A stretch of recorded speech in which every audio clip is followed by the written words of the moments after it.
મોરબીના જેતપુરમાં જે ઉપવાસ આંદોલન ચાલી રહ્યું છે એનો આજે 16મો દિવસ છે। 16 દિવસ થયા છતાં જે ખેડૂતો છે મક્કમ મને લડી લેવાના મૂડમાં છે। ઘણી વખત છે સરકાર અને જે ખેડૂતો છે તેમની માંગણીઓને લઈને મંત્રણાની વાત આવી, પરંતુ હજુ સુધી એ કોઈ પણ મંત્રણા અથવા જે માંગણીઓ છે, સમસ્યા છે તેનું નિવારણ નથી આવ્યું।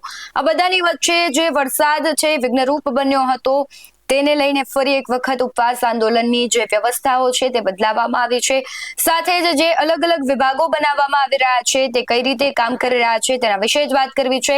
નમસ્કાર, ગુજરાત BS9 TV ન્યૂઝમાં આપની સાથે હું છું ભગવતી વિશાવડિયા। મોરબીના જેતપુરમાં જે ઉપવાસ આંદોલન ચાલી રહ્યું છે એનો આજે 16મો દિવસ છે। ખેડૂતો છે ખૂબ કપરી લડાઈ લડી રહ્યા છે, ઠેર ઠેરથી તેમને સમર્થન મળી રહ્યું છે, પરંતુ આ બધાની વચ્ચે જે 6 માંગણીઓ ખેડૂતની છે તે હજુ સ્વીકારવામાં નથી આવી। સરકાર એવું આશ્વાસન આપી રહી છે કે આગામી દિવસોમાં ખૂબ મોટું પ્લાનિંગ અને નીતિઓ ઘડીને ત્યારબાદ છે ખેડૂતોના હિતના નિર્ણય લેવામાં આવશે, પરંતુ એ પ્રશ્નાર્થ છે કે ક્યારે નીતિઓ ઘડાશે, લાંબા ગાળાની નીતિઓ ઘડાય, આખી એક યોજના બને અને ત્યારબાદ જો ખેડૂતોના હિતના નિર્ણય લેવામાં આવે તો ખૂબ મોડું થઈ જશે, એ પણ વાસ્તવિકતા છે। પરંતુ અત્યાર સુધી આ 16 દિવસ સુધીની જે આખી જેતપુરની લડાઈ છે એમાં વરસાદ જે વિઘ્નરૂપ બન્યો હતો એટલે ડોમ છે તે હવે વોટરપ્રૂફ બનાવવામાં આવ્યું છે। સાથે જ જે કહેવાય જમણવાર સમિતિ અને મેનેજમેન્ટ છે કઈ રીતે કરી રહ્યું છે કામ, તેના વિશે વાત કરવી છે। સૌથી પહેલા ત્યાંથી જે પ્રતિક્રિયાઓ આવી છે તેના પર નજર કરીએ। મારું નામ હિરેન નકારા। આ ડોમ બનાવવાનું કારણ 2 દિવસ પહેલા કેબિનેટની મીટિંગ હતી, એમાં એવું કહેવામાં આવ્યું પ્રવક્તા મંત્રી દ્વારા કે હજી નિર્ણય આવતા વાર લાગી શકે છે। તો અમે એવું વિચાર્યું કે આપણે લડવું તો છે, તો વરસાદ આવે છે તો આ ડોમ બનાવવો જરૂર છે, કારણ કે કોઈ ખેડૂત ભાઈઓ અહીંયા આવ્યા હોય તો એને અગવડતા ન હોવી જોઈએ। ગુજરાતભરમાંથી અહીંયા ખેડૂત ભાઈઓ આવે છે અને અમારે જ્યાં લગી અમારી યોગ્ય માંગ છે 6 એ ન આવે નિર્ણય ત્યાં લગી અમે લડવાની ફૂલ તૈયારી છે। એટલે અમારે ડોમ બનાવવાની જરૂર પડી અને અમારી જે માંગ છે ને 6 એ એકદમ વ્યાજબી છે, કારણ કે એ પરિપત્ર પ્રમાણે નથી, અમારે કાયદા પ્રમાણે જ હોય છે।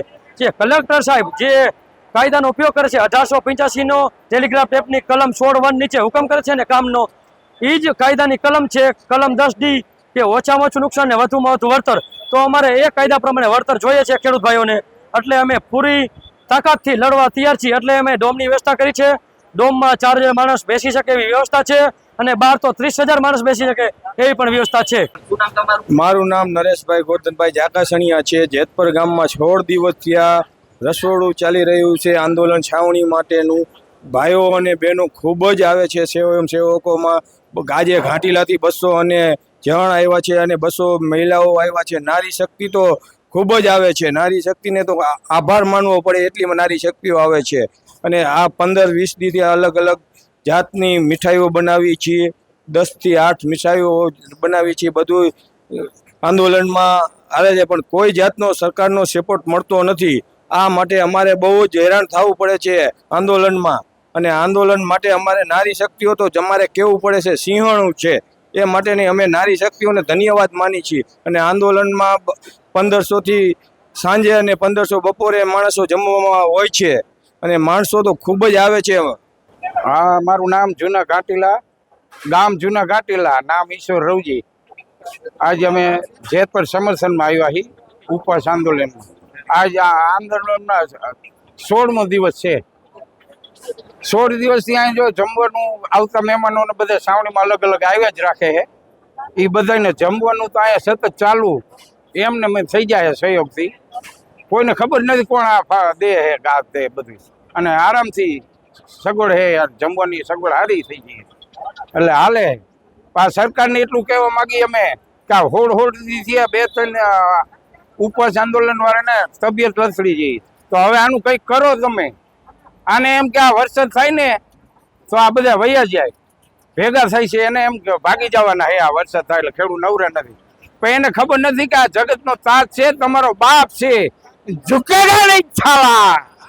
નામ ભાવનાબેન વિરજા, અમે જૂના ઘાટીલાથી આવી છીએ। અમે અહીંયા અમારા અખાટું આવી અને અહીંયા રોજ દરરોજ 2000 માણસો જમે છે।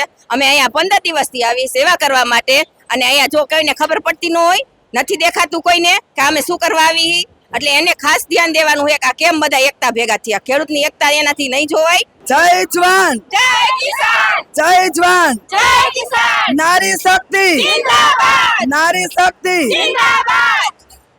તો અમે ખેડૂતની દીકરી છે, તો આટલી પબ્લિકને અમે હેરાન થઈ તો કોઈ પણ ખેડૂતને આટલા ખેડૂત હેરાન થાય તો તમને કોઈ આ સરકાર બાપ છે કે શું છે? આ સરકાર બાપ કહેવાય.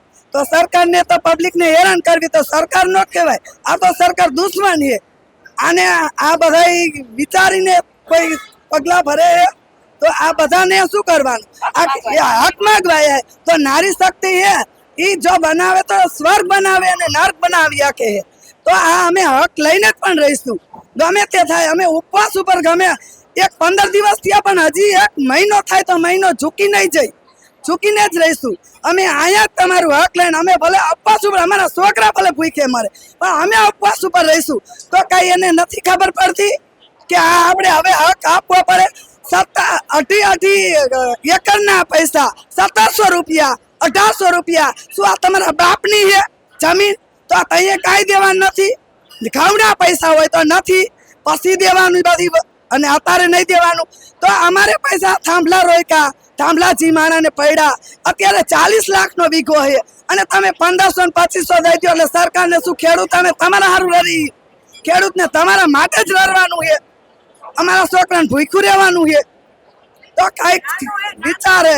તમારું શું માનવું છે કે હવે જે ખેડૂતો છે એમની લડાઈ હજુ આગામી દિવસોમાં લાંબી ચાલશે? સરકાર અને ખાનગી વીજ કંપનીઓ માંગણીઓ સંતોષે એવી કોઈ આશાપેક્ષા દેખાઈ રહી છે કે કેમ?